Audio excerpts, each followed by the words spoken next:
ल मन पर्ने नेता को हो नेपालमा आइडल तपाईँको को? त्यस्तो कुराहरू मैले कसैलाई भन्दा पनि भन्दैन। म मेरो लागि कोही आइडल छैन है।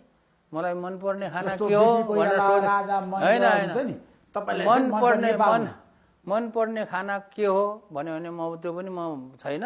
मनपर्ने सिनेमा के हो भनेर कसैले सोध्यो भने म केही पनि वास्ता लाग्दैन। मलाई यो मनपर्ने यो मन नपर्ने भन्ने कुरा हुँदैन होइन। जस्तो विद्यार्थीहरूले भन्छ, विद्यार्थीहरूसँग अन्तर्क्रियाहरू गर्दाखेरि स्कुलतिर कलेजतिर तपाईँले सोधे जस्तै हुन्छ। तपाईँलाई कसले चाहिँ यसरी चाहिँ इन्सपायर गर्यो, कसले चाहिँ होइन तपाईँको त्यो त्यस्तो पात्र को हो भनेर सोध्छ। मेरो पात्र कोही पनि छैन। तपाईँ आफै हो? कोही छैन तपाईँलाई प्रभावित पार्ने पात्र जीवनमा? पात्र छ। को छ? पात्र होइन, एउटा समाज छ क्या।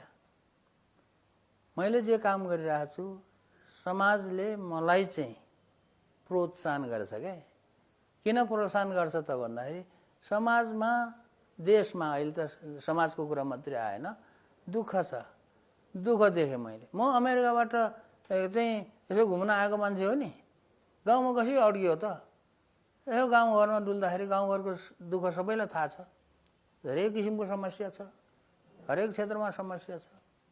एक दुईवटा समस्यालाई यसो मद्दत गरौँ। मान्छे एउटा एक दुईवटा समस्यालाई